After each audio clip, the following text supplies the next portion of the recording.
يقول ابو سياف قصة محزنة، يوم السفر بشكي لكم عني هموم، ودعتنا سياف وما قدرت احضانه، وخفت يصحى من منامه او يقوم، يا ليت لي جنحان اتابع مسكانه، اناظره وازاوره في كل يوم.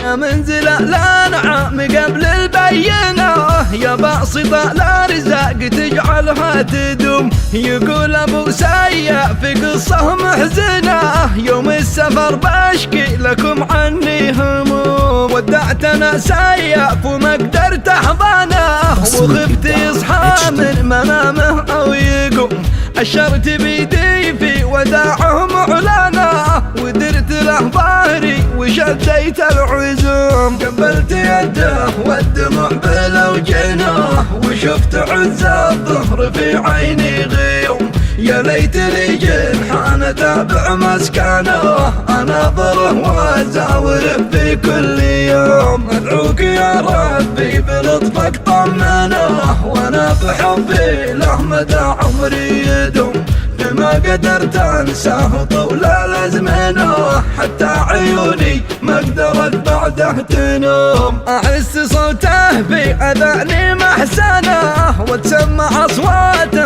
على راسي تحوم، ونمت اسمع ضحكته والدندنه، وافز واصحى وادرك اني بالحلم، اتذكره في كل لحظه واسهنه، واسهر طوال الليل ناظر للنجوم، اغمض عيوني غصب واشوف عينه، واحاول اني التهي ولا انوم، يوم السفر فيه الجروح المزمنه، ذقت المراره بحقيقه والسموم، يا ويل من يعصي ابوه ويضبنه، ما ينفعه لو حج بعده او يصوم، وعاصي امه عيشته ما تضمنه، يقل رزقه من نصيبه والسهم، بالوالدين احسان واكبر محسنه، يكون تحت اقدامهم طايع خدوم، يا ليت بي عايش قسم لا فهنه،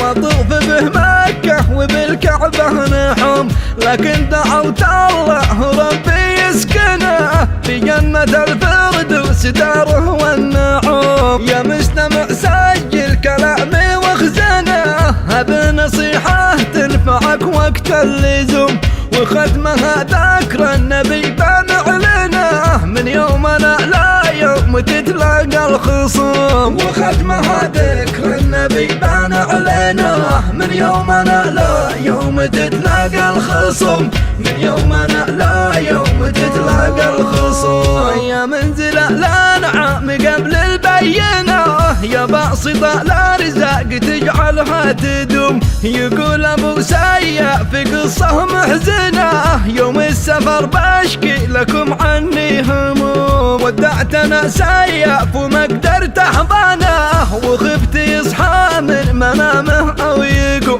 اشرت بيدي في وداعه معلنه، ودرت له ظهري وشديت العزوم، قبلت يده والدموع بلوجنه، وشفت عز الظهر في عيني غيوم، يا ليت لي جنحان اتابع مسكنه، اناظره وازاوره في كل يوم، ادعوك يا ربي بلطفك طمنه، وانا بحبي له مدى عمري يدوم، ما قدرت انساه طول الازمنه، حتى عيوني ما قدرت بعده تنوم، احس صوته في اذاني محسنه، وتسمع اصواته على راسي تحوم، ونمت اسمع ضحكته والدندنه، وافز واصحى وادرك اني بالحلم، اتذكره في كل لحظه واسهنه، واسهر طوال الليل ناظر للنجوم،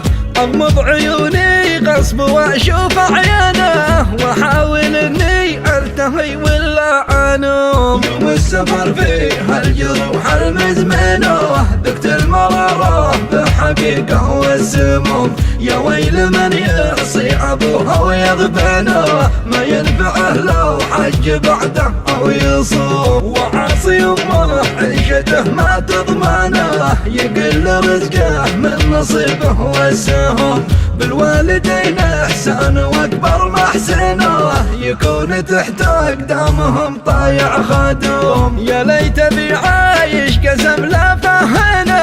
وأطوف به مكة وبالكعبة نحوم. لكن دعوت الله ربي يسكنه في جنة الفردوس داره والنعوم. يا مستمع سجل كلامي واخزنه بنصيحة تنفعك وقت اللزوم. وختمها ذكر النبي بنعلنه من يومنا لا يوم تتلاقى الخصوم. وختمها ذكر النبي بنعلنه من يومنا لا يوم تتلاقى الخصوم. من يومنا لا يوم تتلاقى الخصوم.